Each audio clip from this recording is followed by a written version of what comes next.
Mahigit 75 kilometro mula sa mga dalampasigang sakop ng mainland Quezon, matatagpuan ang islang nagtataglay ng mga paraisong ngayon yung palang siguro masasaksihan.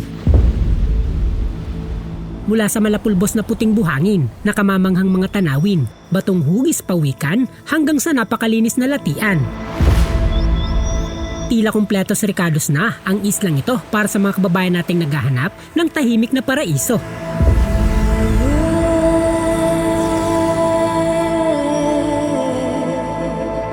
Hindi ganun kadali ang biyahe papunta sa lugar na ito. Kaya naman kahit na hindi na mabilang ang mga biyahe na nagawa na natin sa mainland Luzon, ngayon pa lang natin masasama sa bilang ang parteng ito na bahagi pa ng Quezon.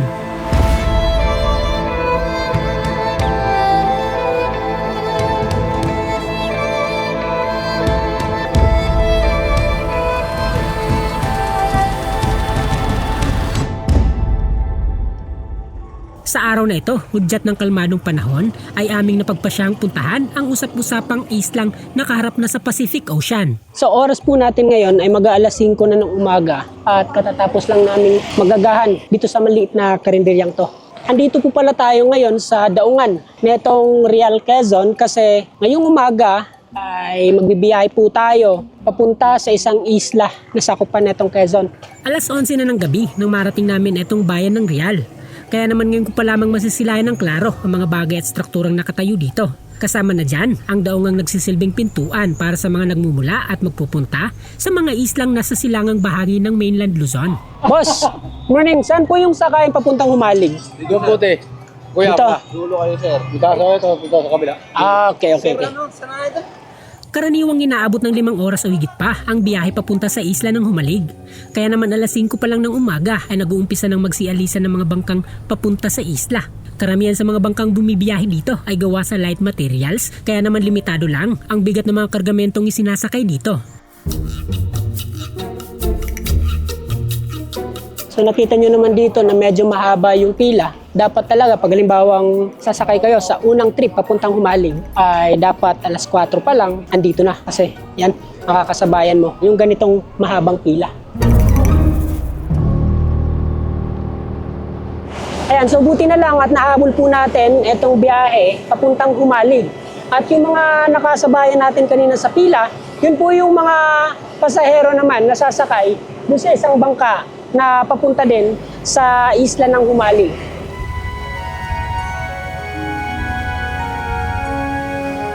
Sa unang 2 oras ng biyahe ay mapapansin ang mga naggagandahang tanawin. Matatanaw natin sa gilid ang mga islang sakop din ng probinsya ng Quezon kasama na ang Pulilio, Palasan at Patnanungan. Kumpara sa pupuntahan nating isla, di hamak na mas malawak ang sukat ng mga nabanggit na lugar. Kaya naman maliban sa mga maliliit na bangka ay meron ding regular na biyahe ang mga ro-ro vessel.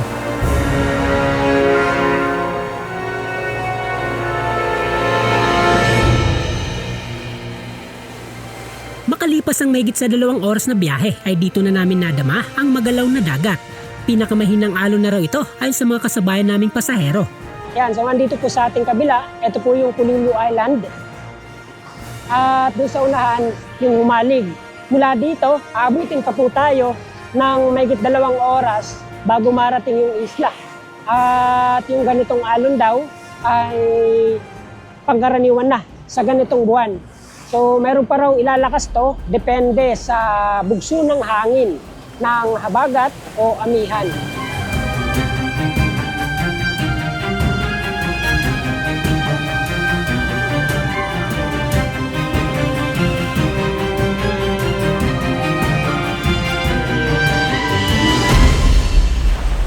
Por, nahilo ako dun, Por. 5 oras po eh. Mas matagal pa yung biyahe papunta dito kesa sa tulog natin kanina. 3 oras lang tayo kanina. Oo, pero bawi naman kasi malayo pa lang, kitang-kita na natin kung gaano kaganda etong i-explore nating isla.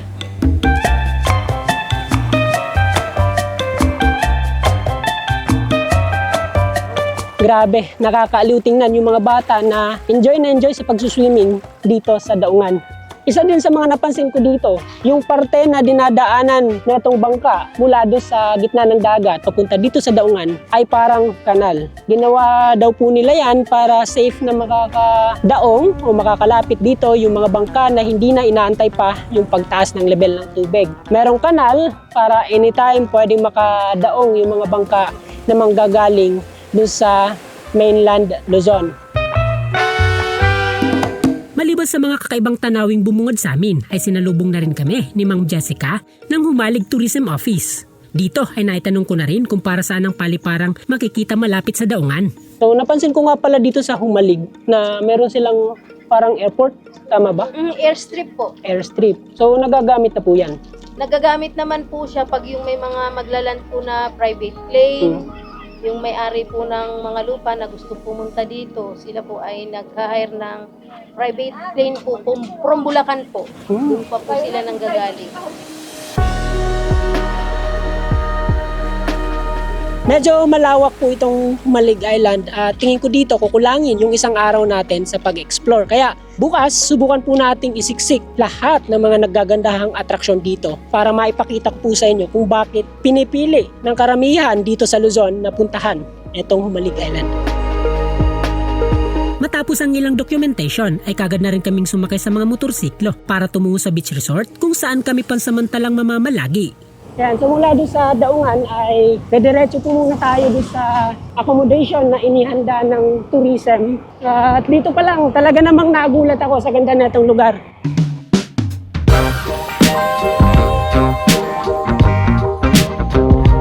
So, sa lawak na itong Humalig Island ay marami po yung mga beach resort na pwede nyong ma-stayan dito.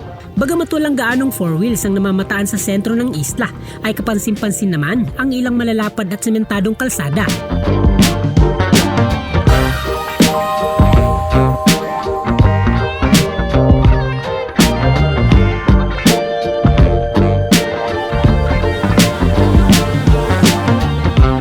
Sobrang smooth yung naging travel natin papunta dito sa resort.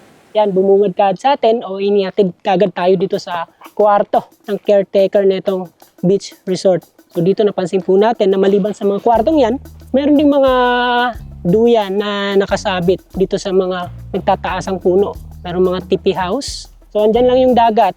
Ito na yung dalampasigan at ito lang yung kwartong tutulugan natin. So pakita ko lang po sa inyo yung isa sa mga kwartong pwede nyong matulugan dito sa Tejadas Beach Resort.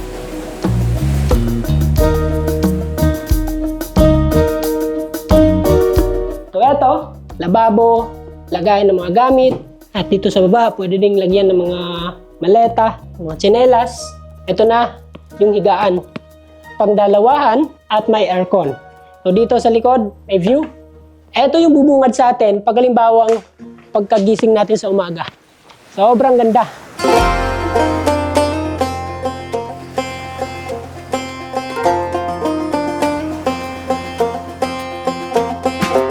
Matapos naming mananghalian at makapagpahinga ng konti ay napagpasyahan naming puntahan ang dinarayong baybayin. Nasa 20 minutes lang ang layo nito mula sa resort na tutulugan namin, kaya pinakamagandang dito na antayin ang paglubog ng araw. Ayan, so medyo nakapagpahinga na kami mula nung dumating kami dito sa isla. Eksaktong alas 4 ng hapon, subukan naming maglakad-lakad papunta doon sa dulo para abangan dun yung sunset. So yung dadaanan natin o yung lalakaran natin ay ganitong white sand at hindi siya sementado. Plano sana naming maglakad-lakad hanggang sa marating ang nasabing baybayin. Pero dahil sa dami ng pasikot-sikot papunta dito, kaya isinakay na kami nila sir para marating kagad ang dalampasigang malapit sa dulo ng isla.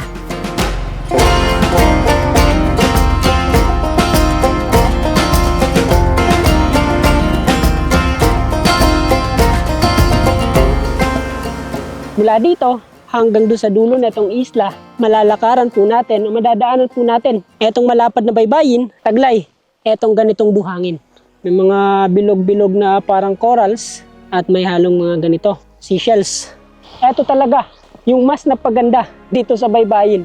Tingnan nyo naman kung gaano kalinaw yung tubig.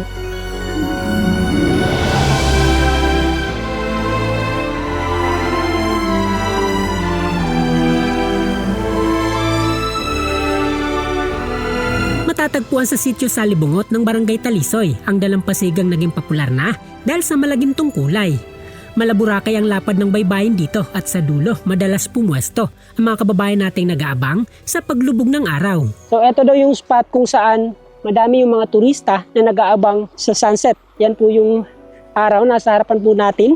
Karamihan sa mga turistang napupunta dito sa isla, pag halimbawa ganitong oras na, unti-unti nang dumadami dito para nga abangan yung sunset. Dahil sa mainit pa at kaya pang explore ang liblib na parte ng lugar, kaya minabuti naming puntahan ang kabilang bahagi ng isla. Maliban sa mga nagtataas ang damong nadaanan namin, nadatnan din namin dito ang mala Great Wall na baybayin.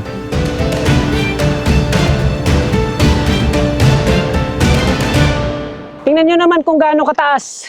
Etong level ng buhangin, no? Para po tayong nasa embankment dahil nga sa taas ng level netong buhangin dito sa level ng tubig dagat.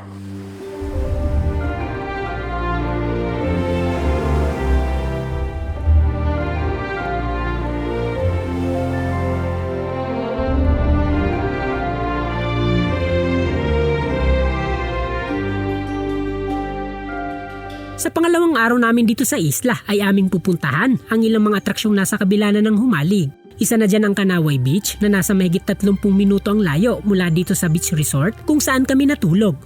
Morning po! Morning! Ayan, so eto po si Ma'am Jessica. Siya pa rin po yung magtutour sa atin ngayong araw. At saan po tayo pupunta? Sa Kanaway Islet and Turtle Rock po. Pagkatapos po doon, Punta naman po tayo sa Pamana Beach Resort. Doon po tayo tatanghalian. Then pagkatapos ng tanghalian natin, punta naman tayo sa Little Batanes po. so madami pala tayong pupuntahan ngayong Madami araw. po sa itinerary po ngayong araw ay madami po ang naka-list po. Ayun. Buti na lang din at may kasama tayong guide kasi yung mga ganong lugar hindi ako familiar kaya makakapagtanong po tayo kay Ma'am Jessica. Yun. Tara, let's go! I don't wanna stay here, no. Ain't gonna keep it low now. If you wanna go, let's go. Let's wrap it up and hit the road. I just got an awesome vibe. Striking the winner post now. Liberty's on my mind. We've taken off, we've left the ground. Habang patungo kami sa kabilang dako ng isla ay nadaanan namin itong napakagandang kalsada. Maliban sa sementado ay napapaligiran din ito ng mga naggagandahang tanawin. Tanaw ang malawak na karagatan at hindi mabilang na puno ng nyog. Talagang ramdam namin dito ang isla vibes na hinahanap-hanap ng mga turista. What happened to us? 'Cause I wanna drive through the summer night. And when we are old and gray, we'll look back at this summer night. This summer night. This summer night. Oh yeah. Oh yeah. This summer night. This summer night. Oh, this summer night. Wow! Tingnan nyo naman yung narating nating lugar. So matapos lamang ang mahigit sa 30 minutes na travel mula dun sa Tejada Beach Resort, ay narating na rin po natin itong kabilang dulo na itong isla kung saan matatagpuan yung ilang mga pinagmamalaking atraksyon na itong Humalig Island. Anong barangay po ito dito? Ito po ay Kanaway, Rock Turtle din po, and then sakop po siya ng Barangay Apat. And then ito pong San Rifle tsaka yung Rock Turtle. Tapos yung iba naman po nag-additional po sila ng 100 para po makapunta dun sa 3 islet. 100 per head lang po, back and forth. Tapos nag-i-snorkeling din sila sa starfish area. White sand under the water, marami namang starfish.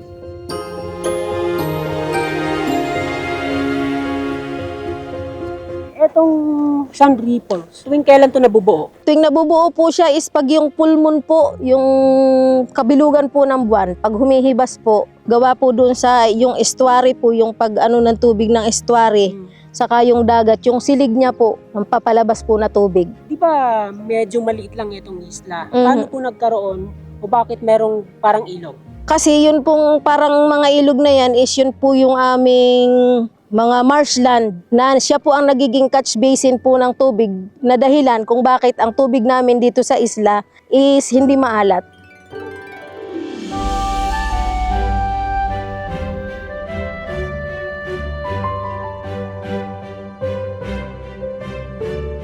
Sa harapang malawak na Pacific Ocean, tila itong mga naglalakihang bato ang naging patunay kung gaanong kalakas ang hampas ng alon dito. Dahil sa mga nagdaang malalakas na bagyo, kaya ganito na ang naging hugis ng mga batong malapit lang sa dalampasigan. Animoy tanawin din sa isang disyerto ang pag-alon ng mga buhanging dulot ng taas-babang level ng tubig dagat. Dahil sa ganitong pambihirang atraksyon na dito lang namin nakita sa isla ng Humalig, kaya hindi na nakapagtataka na kung bakit ganito na lang kadami ang mga turista. Tingin mo, anong bato to? Siguro limestone. Parang ito yung nakikita natin sa El Nido o sa bandang Palawan. Oo, tama. Yun nga lang, yung andon, yung mga nagtataasan. Tsaka yung limestone sa Palawan, kulay white. Dito, sa ganitong pwesto, madalas pumupwesto yung mga turista para makakuha ng mga magandang larawan. Kanina, nasa baybayin pa lang tayo.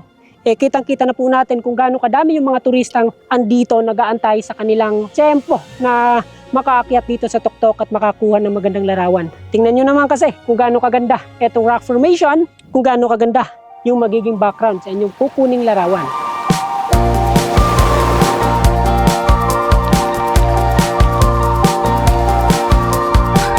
Sir, saan po tayo ngayon?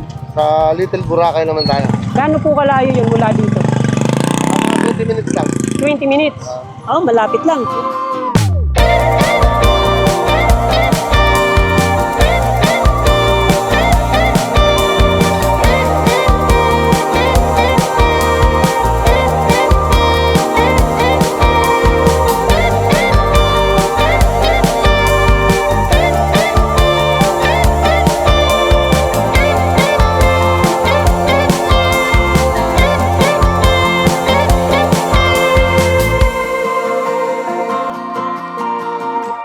Wow! Little Boracay. Ayan, so makikita nyo po dito na sobrang dami na itong mga puno ng nyog na andito sa gilid ng dagat. Sa po yan sa mga dahilan kung bakit pinupuntahan ito ng mga turista, maliban kasi sa ganyang malinaw na tubig dagat, pino at maputing buhangin. Meron ding mga puno ng nyog na tulad nito. Pwede nyong akyatin na tulad doon sa makikita natin sa Siargao. At sa ilalim po nito, merong isang duyan na kung saan pwede po tayong tumambay, tanaw, etong napakagandang tanawin.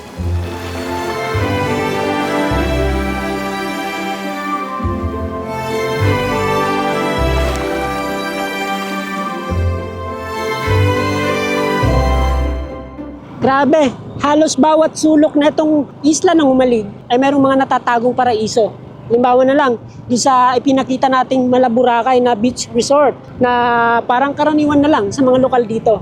Pero para sa amin, na mga first timer dito sa isla, talaga namang mangha-mangha kami sa ganong kagandang dalampasigan.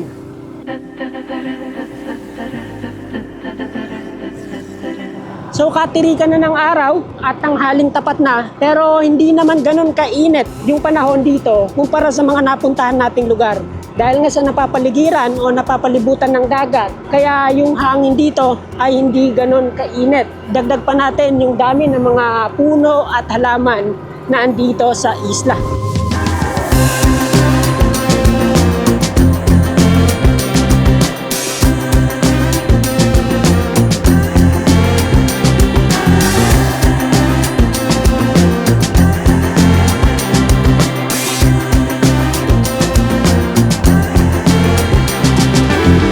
Ito na po yung Little Batanes. Oo, ito po yung tinatawag naming Lingayin Cove or Little Batanes. Bakit Lingayin Cove? Kasi gawa nung dalawang bato na magkatabi, parang luok siya. Mataas yung sa parte dun mataas at saka dun. Yung mga bato na yan, pwedeng akyatin yan. Pwede naman po.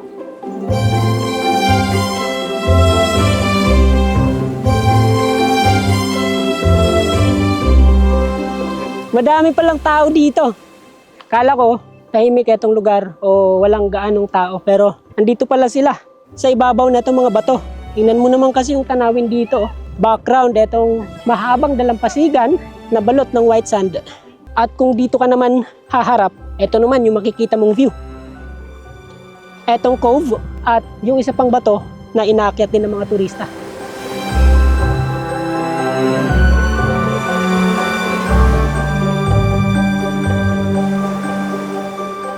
Ano po yung naisip nyo? Bakit pinunta nyo itong Humalig Island? Sa first thing talaga, dati pa bucket list ko na siya. And then, ngayon lang ako nagkaroon ng chance para puntahan siya kasi walang pasok. Tingin nyo, babalik po ba kayo dito? Opo, talagang sulit naman po yung layo ng biyahe. At the same time, kapag narating mo yung isla, talagang sobrang worth it.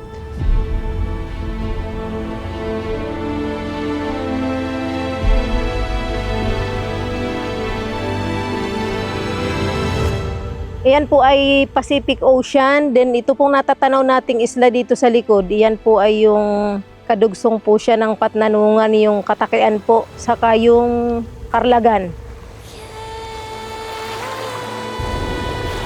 Meron po talagang mga pinong white sand. Gawa ng itong isla po namin is mayaman po siya sa parrot fish. Yun po yung isda na ang kinakain niya po is yung mga buhangin po. Yung dumi po ng parrot fish, yun po yung mga nagiging buhangin at saka yung nagpo-form po ng corals.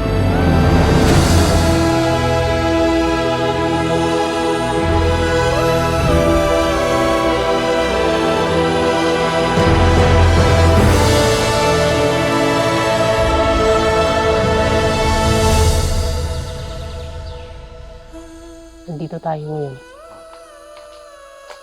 Sa quiet zone. Gusto mo mang mamasahe yung kamay mo? Ano? Ma-relax. Oh. Pasok mo dyan sa butas. Ako, Lodi. Yan, hand massage yan. Pinasok ko yan dyan. May kamay pa ba ako? May kamay pa ba akong matitira? Baka may ano dyan, summer cobra. Hindi, yung madalas na andyan sa mga ganyang butas, yan yung mga mud crabs. Kasi pag ganitong madami yung mangrove, tsaka may mga putik, madami dyang mga mud crabs.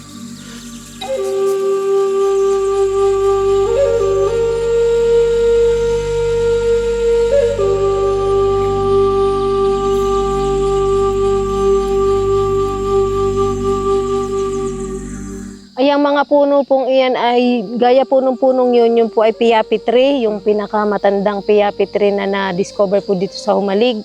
Tapos yan pong may mga ugat na yan, iyan po ay mga variety ng bakawan, puno po ng bakawan.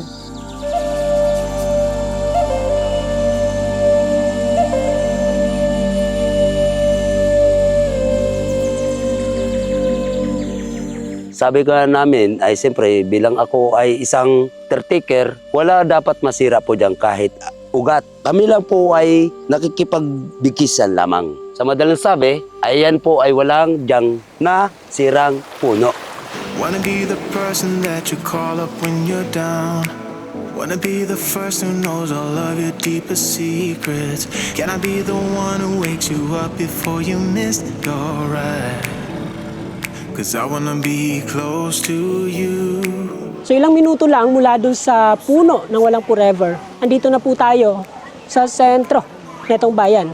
Ito po yung Barangay Talisoy at dito makikita po natin yung mga samut-saring pamilihan kung saan namimili yung mga residente dito sa isla. Meron po sila ditong mga maliliit na grocery. Meron din po sila ditong kantin na nagsisilbing restaurant para sa mga turistang naghahanap ng makakainan. Sa mga nagtatanong naman kung kumusta yung internet signal dito sa isla, yan, meron po silang malaking tower at dito walang problema yung signal ng Smart at saka Globe.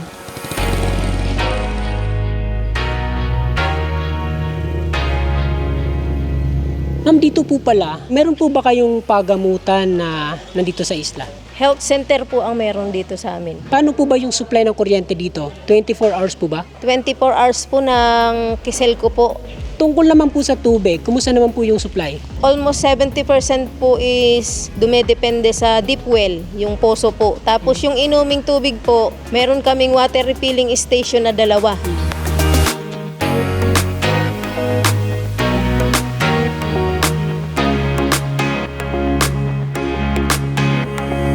Ayan, so eto sana yung huling stop natin sa ating pag-explore dito sa isla ng Humalig. Pero marami po tayong mga nakitang kakaiba. Maliban kasi sa makikita nating malinaw na tubig, mas malalim pa pala yung naging storya netong Bigwangan Marsh. Ayan, so nandito po pala tayo ngayon sa sitio Bigwangan ng Barangay Talisoy at ilang kilometro lang po yung layo nito mula dito sa sentro ng bayan.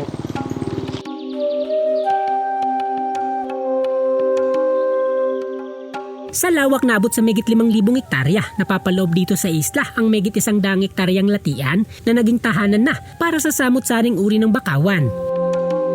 Taglay ang napakalinaw at malinis na tubig. Nagsilbing tirahan na rin ang bahaging ito para sa maraming isda at ibon. Mula dito sa bukana nitong marsh area hanggang doon sa dulo, ganitong kalinaw yung tubig na makikita natin. Walang mga basura, walang kahit anong kalat na nakalutang dito sa ibabaw ng tubig. Tingnan nyo naman kung gaano kaganda itong lugar na to.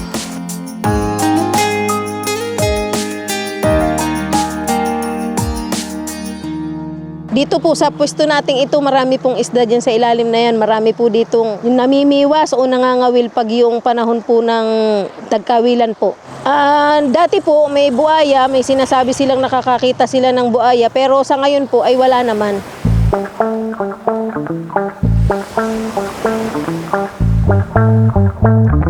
Yan ho'y ano po, Camarines Norte po yan. Ito po yung Kapalongga, tapos yun po yung medyo may maliit na yung dalawang yung parang puting hugis. Yun po yung Panganiban. Panganiban, mga coastal area ng Camarines Norte. Camarines Norte po. Mula dito sir, papunta doon, mga ilang oras yung abutin? 3 hours po yan, sir. So mas malapit pa dyan kumpara dito sa mainland ng Quezon. Quezon po. Mas malapit po dito ang ano. Pero may biyahe papunta doon, rekta. Meron din po, meron. Nakapunta na rin kayo doon. Diyan po ako lumaki. Parang mas nakikita po natin dito yung parting yan ng Camarines Norte kumpara doon sa Real Quezon. Kaya mula dito hanggang doon inaabot lamang ng 3 oras at dito naman sa kabila papunta sa mainland Quezon ay nasa halos 5 oras naman. Bagamat mas malapit o mas maiksi yung travel time papunta dito sa Camarines Norte ay sakop pa ng Quezon, itong isla ng Humalig.